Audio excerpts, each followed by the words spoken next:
Армыстар, ардақта ағайын, қадірменді ұлттық өнердің шын жанкүйерлері. Қазақстан ұлттық арнасы мен Қазспорт телеарнасында көкпардан жасөспірімдер арасындағы ел чемпионаты. Микрофон алдында Нұрсұлтан Құдайбергенұлы, Ақмола облысы, Көкшетау қаласы. Қадірменді ағайын, бүгін сіздер осы бәсекенің 5-ші кездесуін тамашалайтын боласыздар. Алдарыңызда Әулиеата және Ақтөбе көкпар командасы өз өнерлерін ортаға салатын болады. Әулиеата көкпар командасы мына топта өнер көрсетпек. Құрманбек Тұрғанбек, Ернұр Камилхан, Дәулет Әбдәріп, Серік Бейбітов, Шадияр Құлымбет, Серік Надыр, Айнабек Бердіқұлов, Самат Көпбосынов, Жаслан Қожақұл, Асанбай Нұрманов, Бекзат Әштаев, Нұрқат Төлебай.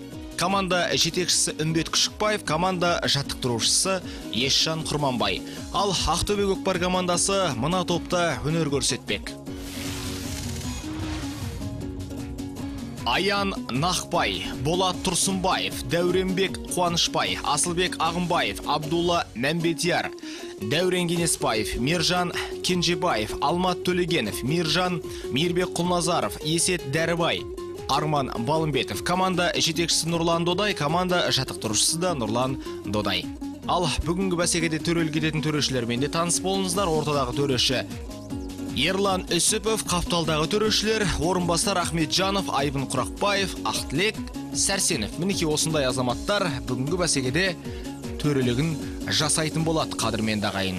Ал осы бәсеке жайында толығырақ айта кетсек, жалпы жасөспірімдер арасындағы ел чемпионаты елімізде тұрақты түрде ұйымдастырылып келе жатыр.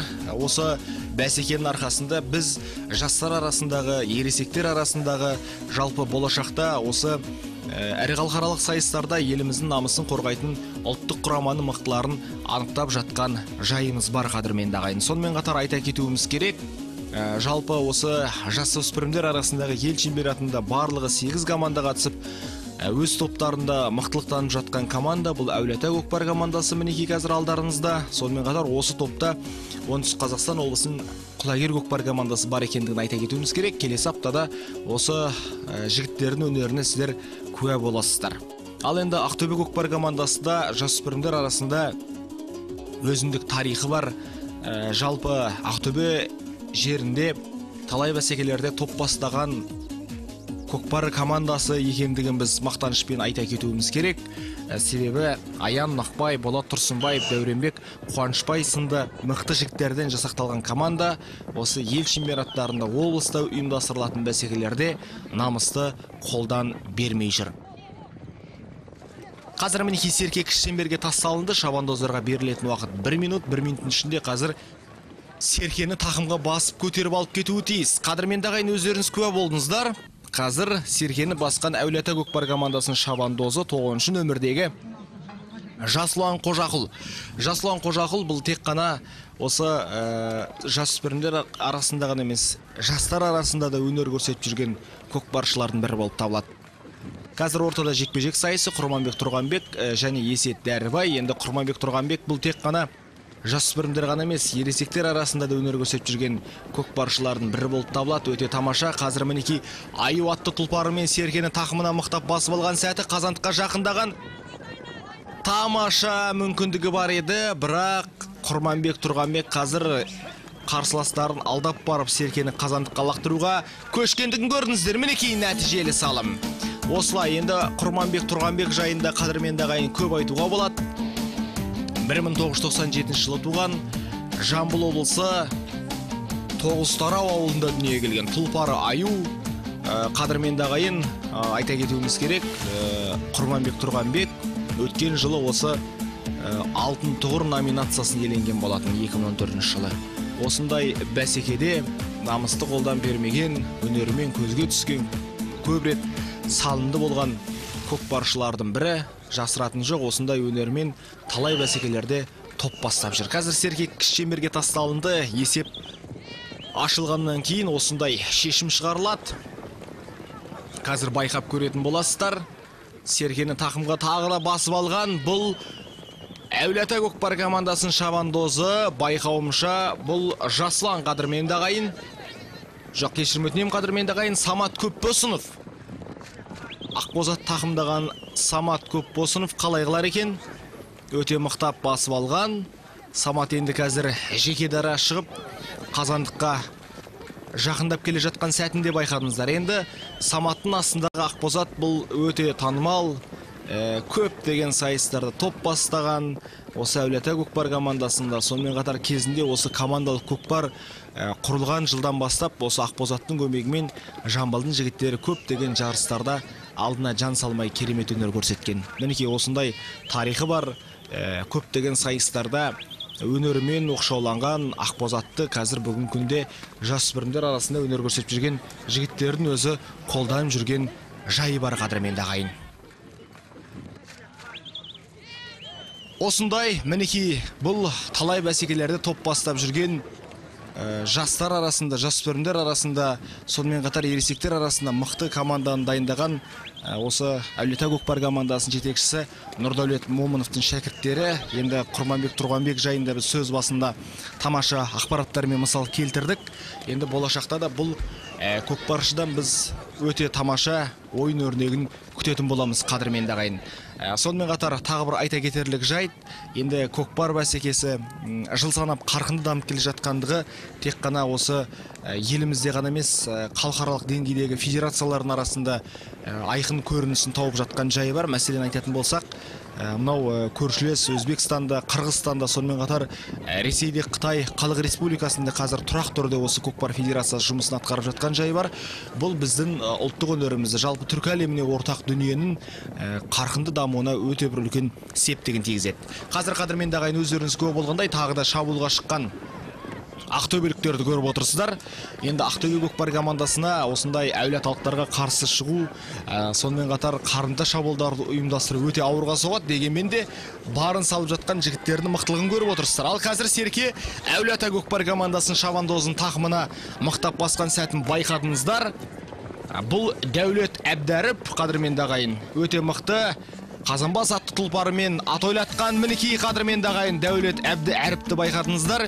1997 жылы дүниеге келген, тұлпары жирен қасқа, бірақ бұл жолы бұл Ақбозаттың көмегімен, яғни кезінде талай атты, талай жарыстарда талай тұлпарды жолында қалдырып мықтылығымен көзге түскен атақты Қазанбас Бағлан Шырынбаев атты, қадірменді ағайын, керемет деңгейде көптеген сайыстарда намысты қолдан бермей жүрген шабандоздың бар екендігін жақсы білесіздер. Сол Бағлан Шырынбаев осы тұлпардың көмегімен Астана төрінде өткен 2013 жылы Азия чемпионатында барын салған болатын, мықтылық танытқан болатын, күштілігімен көзге түсіп, көптеген ірі сайыстарда ел намысын қорғаған болатын. Мінекей осындай өнерімен көзге түскен бұл жігіттің өнерін бүгінде артынан ілескен ізбасарлары жалғап кетіп жатқан жайы бар.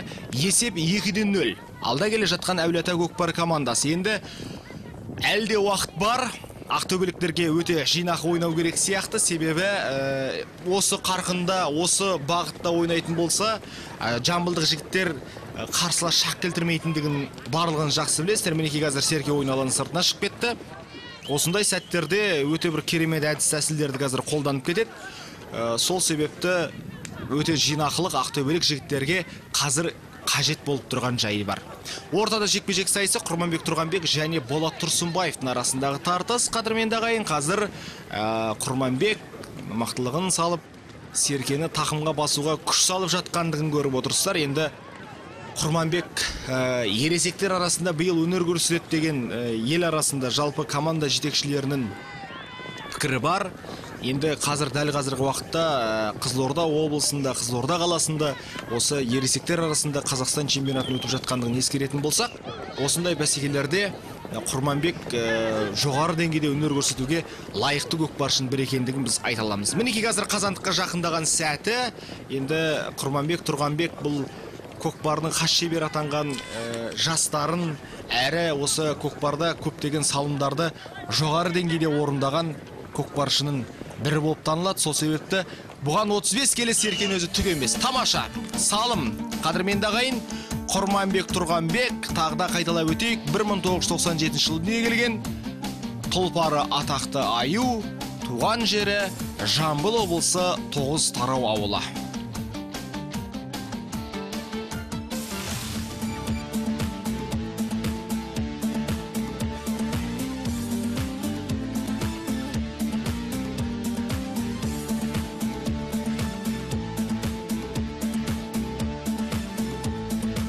Тамаша. Серке Кішемберге тасталынды, есеп еселенді. 3-0. Әулиеата Көкпар командасы алда келе жатыр.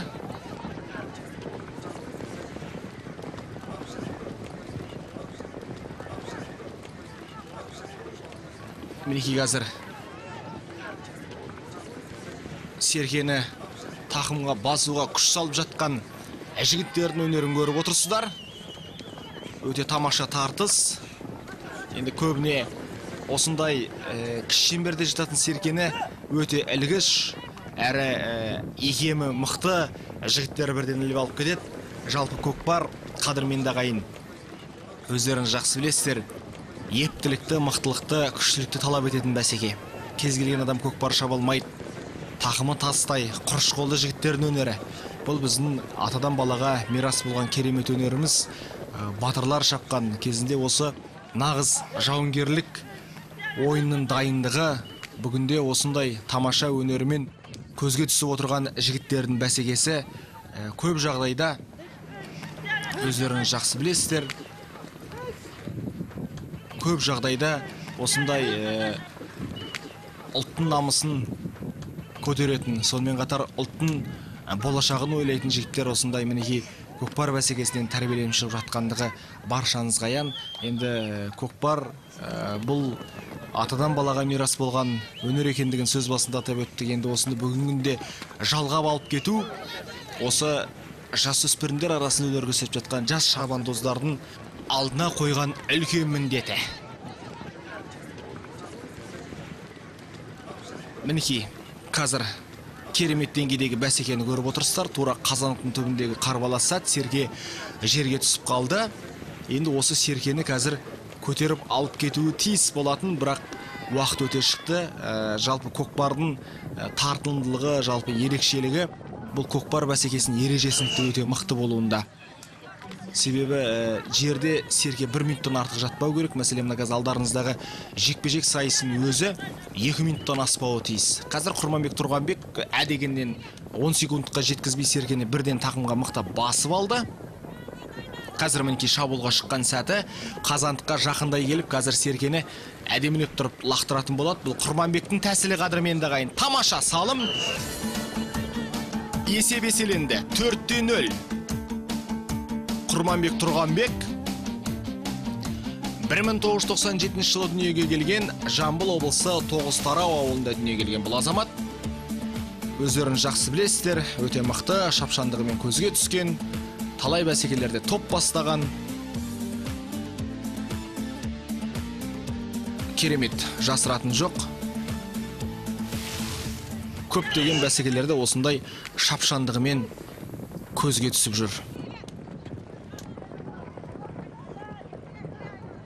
Қазір мінеки Серке Кішемберде.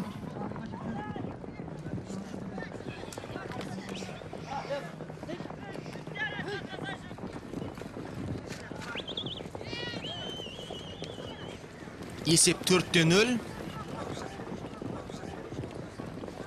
Қарқыны жаман емес. Әулиеталықтардың ақтөбеліктер енді өте жинақ ойнамаса қадірменді ағайын.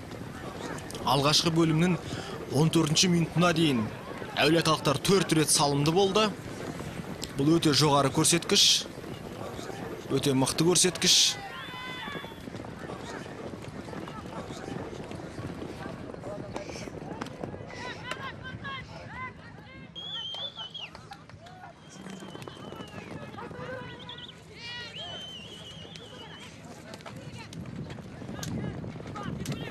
Қазір Серкені тақымға басқан 5-ші нөмірдегі Шайдияр Құлымбет.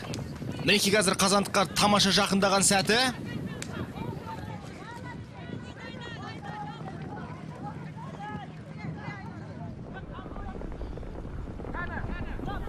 Өте тамаша. Қазір Серік Надырға Серке ауысты. Серік Бейбітов. Бұл енді өте мықты, тамаша жоғары деңгейде көкпардың қыр-сырын жақсы білетін көк шабандоздардың бірі.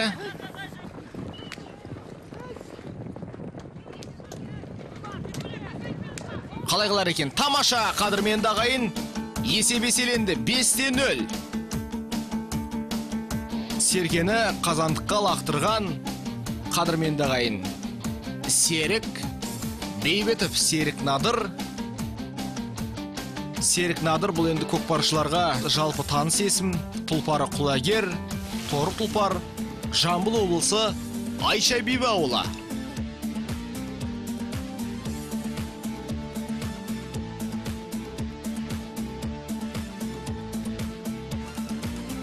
Айша Биби ауылында туып өскен. Мінекей бүгінде тамаша өнерімен көзге түскен жайы бар. Жоғары деңгейдегі салымды орындап шықты. Сергек шеңберге тасталынады. Әулиеталықтар жамбылдық жігіттер барын салды, есепті 5-0-ге жеткізді. Өте жоғары деңгейде көрсеткіш. Қазір мінекей нағыз тартыстың қыза түскен сәті.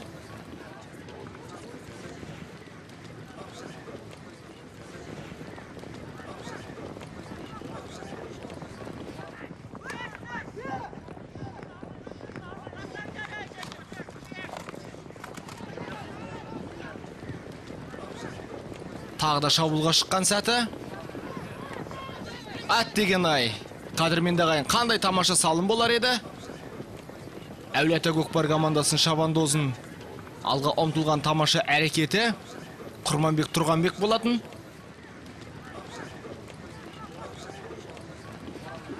Бұл салымды орындай алмай қалды.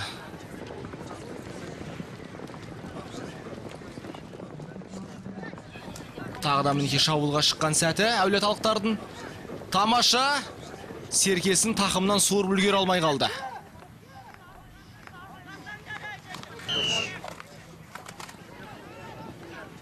Қалай қылар екен?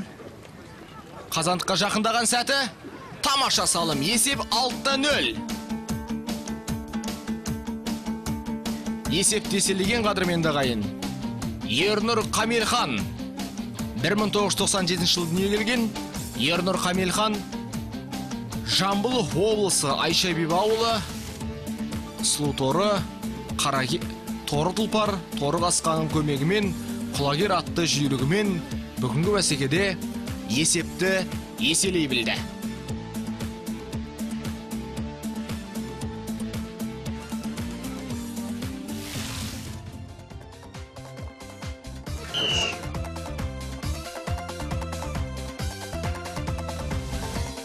Қадірменді ағайын, өздеріңіз куә болғандай, ойынның бірінші кезеңінде өз мәресіне жетті.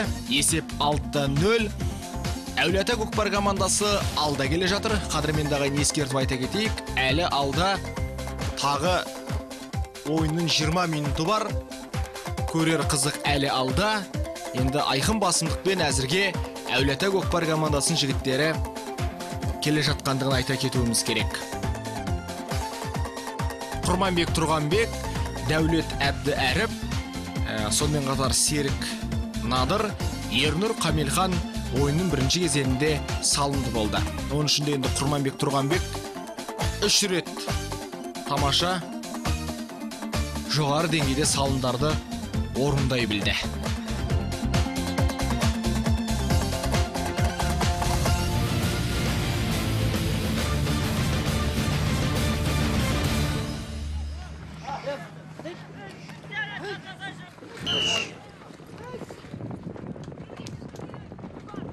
Қазір мінекей қадірменді ағайын, серкек шеңберге тасталынды. Шабандоздарға берілетін уақыт 1 минут. Енді ақтөбеліктер және Әулиеата көкпар командасының жігіттері 10 минут дем алып алғандығын айта кетуіміз керек.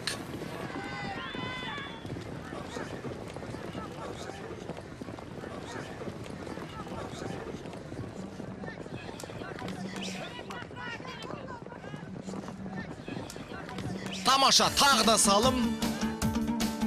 Әулиеталықтар осы арадағы 10 минуттық демалысты керемет деңгейде, жоғары деңгейде атқарғандығын көріп отырсыздар. Қазір есепті еселеген Жаслан Қожақұл қадірменді ағайын. Жаслан Қожақұл 1997 жылы дүниеге келген, тұлпары Торы тұлпар, Жамбыл облысы Айша Биби ауылы.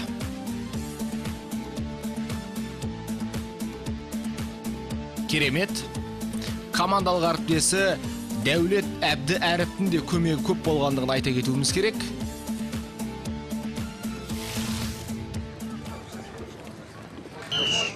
Жоғары деңгейде салымды орындады.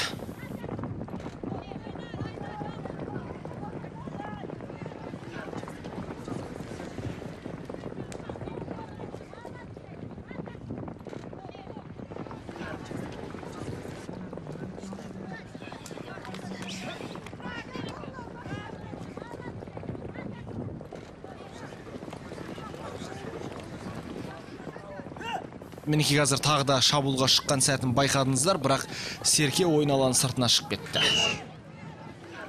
Ортада қазір жекпе-жек сайысы. Нұрхат Төлебай мен Болат Тұрсынбаев.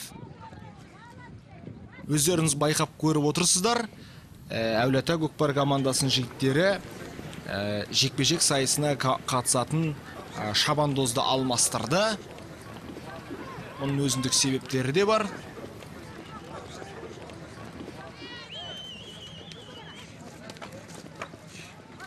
Тамаша.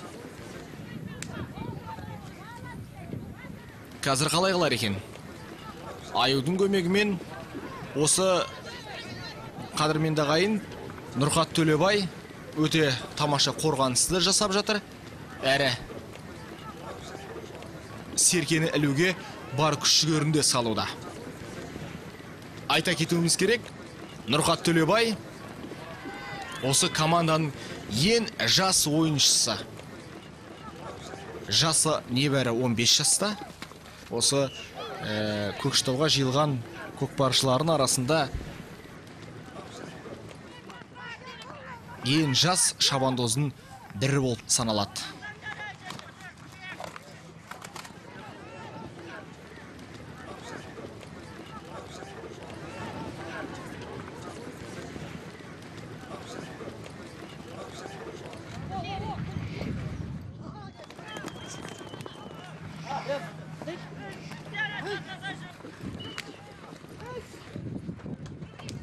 Қазір мінеки Нұрхаттың тағы бір мүмкіндігі.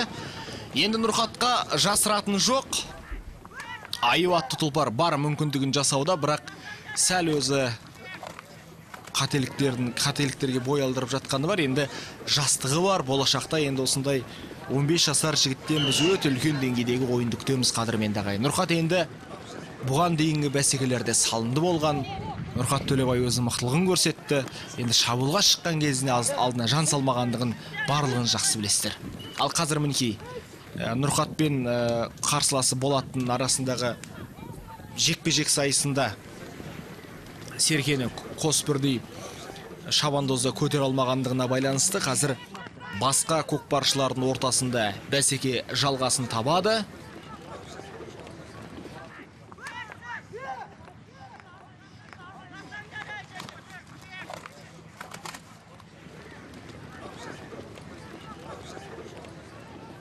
Қазір жаман емес.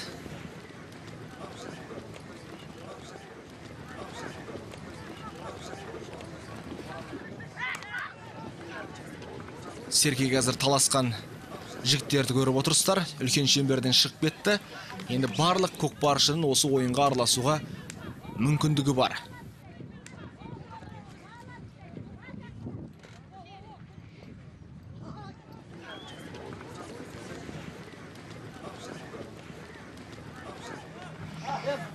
Қазір қайта ортада жекпе-жек сайысы.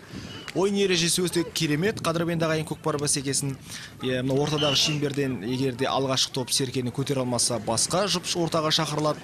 Егерде олар көтере алмаған жағдайда Серке үлкен шеңберден шығып кетсе, жерде бір ғана минут жату керек. Бір минут ішінде көтере алмаса, қайта мінеки қазір алдарыңызда болғандай жекпе-жек сайысымен жалғасын табады. Құрманбек Тұрғанбек мінеки жекпе-жек сайысына шығып, Серкені тақымға мықтап басып алды. Қазір шабуылға шығатын болады. Енді Құрманбектің бұл көптеген бәсекелерде қолға алатын тактикалардың бірі. Командалық әріптес екеуі бірлесіп қазір қазандыққа жақындап келе жатқан сәтін көріп отырсыздар.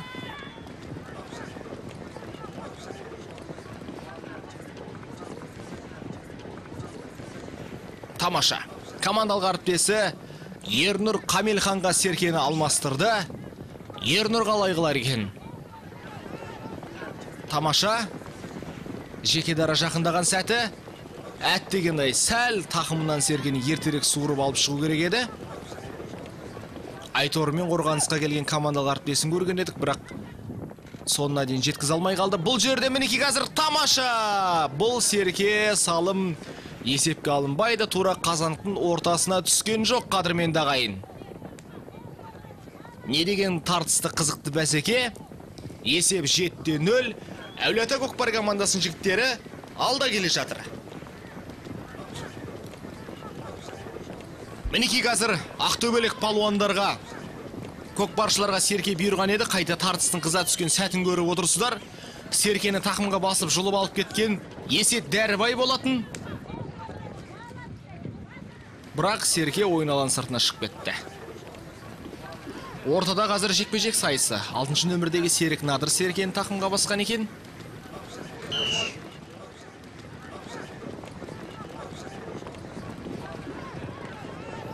Ортада қазір жекпе-жек сайысында мінекей көрдіңіздер.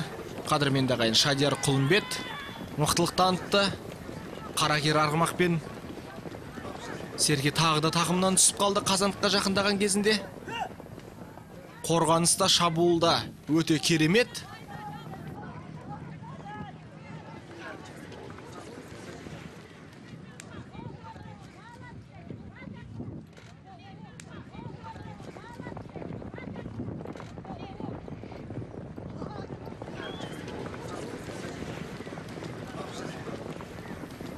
Тамаша.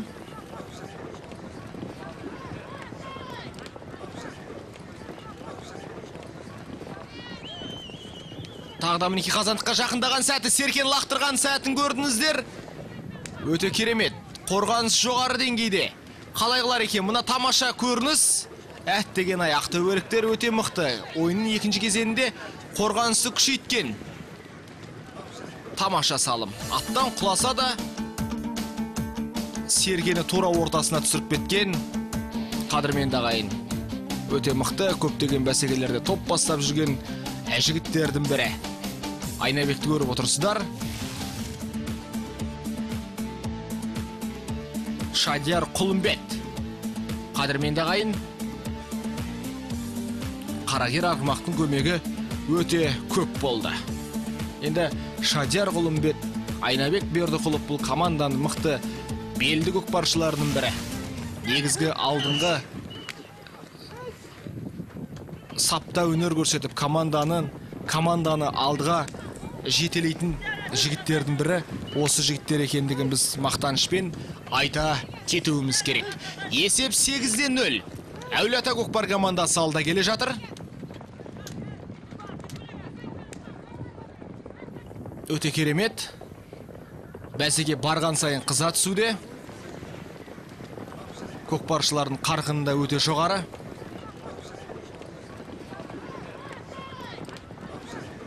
Намысты қолдан бермеуге барын салып жатқан жігіттердің өнерін көріп отырсыздар.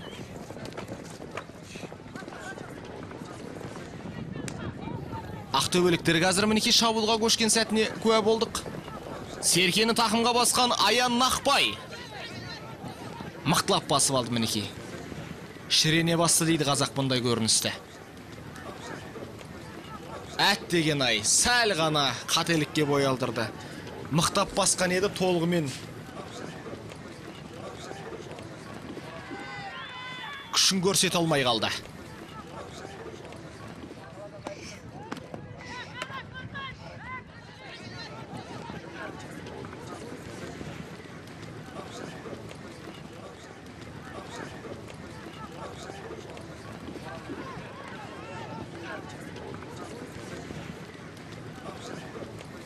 Тамаша.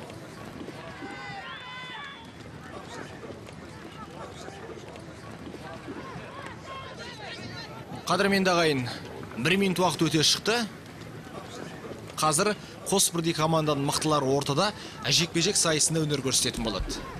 Кімді шығарар екен? Енді бәсекенің басынан намысты қолдан бермей жүрген Құрманбек Тұрғанбек шығар ма екен? Әлде Мінекей Құрманбектің өзі шығып қадірменді ағайын тақымға басып кетті. Бұл жолы басқа тұлпармен жарыс жолына шықты. Қарагер арғымақтың да көмегін күшті пайдалана білді. Командалық әріптесіне бірден көтерткізген сәтін байқадыңыздар. Серік Надырдың тақымында. Серік Надыр қалай қылар екен? Торы тұлпар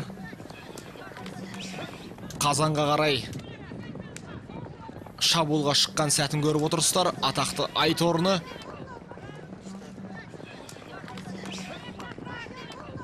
тамаша. Қазір Серкені Қазандыққа лақтыратын болады. Әттеген ай, қандай мол мүмкіндік еді. Түсіріп алды. Қайта әулеталықтар жұлып алып кетті. 13 нөмірдегі Бекзат Әштаев, Асанбай Нұрмановтар бірлесіп Серкені Қазандыққа лақтыруға күш салып жатқан жайы бар. Тамаша, мінекей, енді таза салым. Есеп 9-0. Есеп 9-0. Асанбай Нұрманов. Жамбыл облысы Айшайбебі ауылы. Тұлпары Қарагер. Жирен тұлпардың көмегімен есепте еселеген екен. Өте керемет, жоғары деңгейдегі салым болды.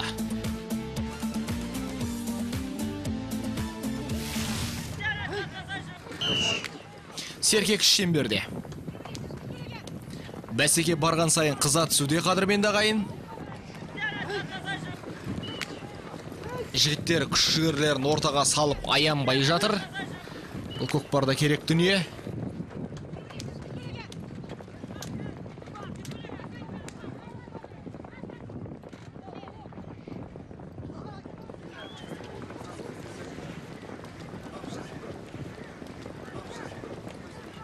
Тағы да шабуылға шыққан мінекей әулеталықтарды көріп отырмыз. 8-ші нөмірдегі Жаслан Қожақұл.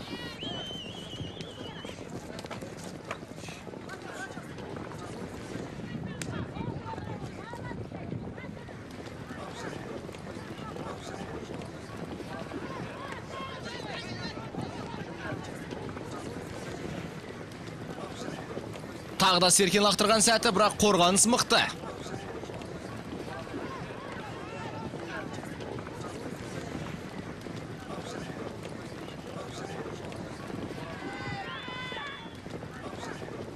Бірінші нөмірде Құрманбек Тұрғанбек тұлпарын алмастырып шығып шабуылға шыққан еді.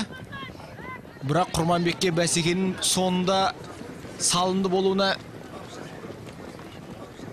мүмкіндігі болар мекен.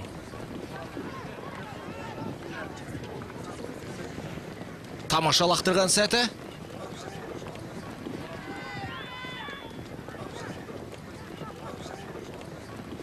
Қорғаныста жаман емес.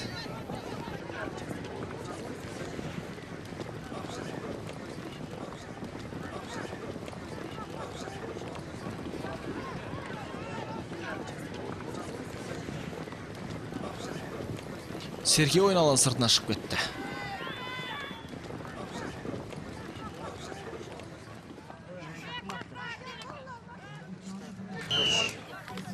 Ортада қазір жекпе-жек сайысы. Айнабек Бердіқұлов және Есет Дәрібай.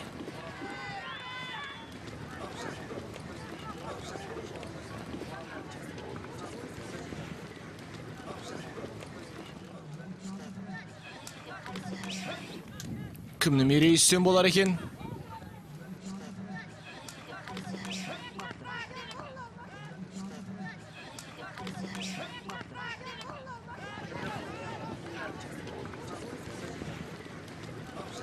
Есет Дәрібайдың мүмкіндігі бар екендігін көріп отырсыздар. Жаман емес.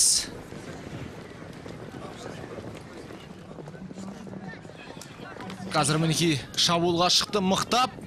Қазандыққа жақындаған сәті. Ақтөбе көкпар командасының көкпаршысы тамаша салым. Есеп 9-1.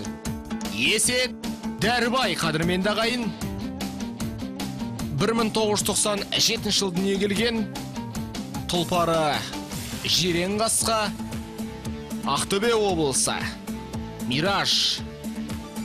Енді Ақтөбеде өздерін жақсы білесіздер, Мираж атты керемет сәйгүлік бар. Көптеген бәсекелерді осы ақтөбеліктердің, әсіресе Мағжан Ахетовтың көш бастауына көп көмегін тигізіп жүрген тұлпарлардың бірі. Бүгінде команданың мақтанышына айналған. Қадірменді ағайын, осыменен кездесуде өз мәресіне жетті. Өздеріңіз куә болғандай, Әулиеата және Ақтөбе көкпар командалар арасындағы кездесуде әулиеаталық жігіттер айқын басымдықпен жеңіске жетті. Өте тамаша.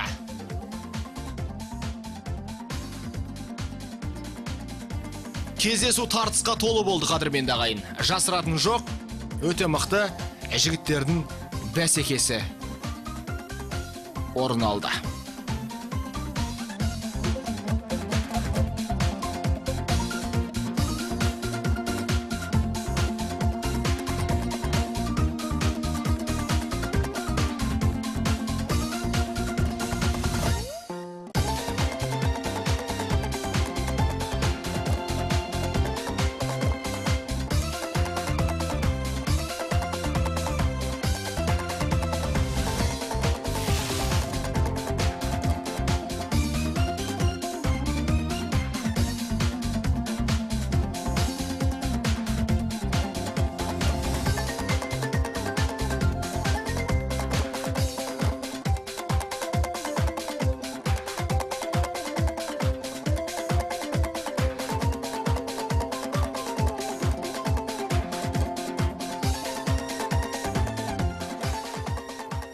Тамаша, қадірменді ағайын, біз сіздердің назарларыңызға осы бәсекенің ең үздік сәттерін, бүгінгі бәсекедегі ең үздік сәттердің назарларыңызға ұсынып отырмыз.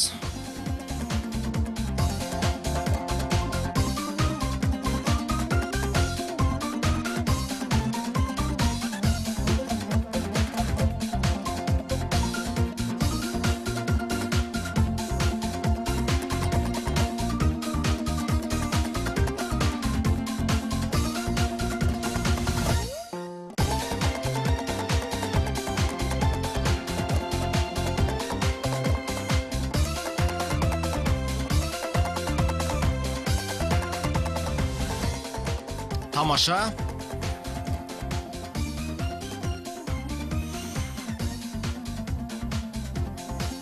Әулиеталықтардың әрбір салымын жоғары деңгейде атқарған шабандоздардың біз өнеріне куә болып отырмыз.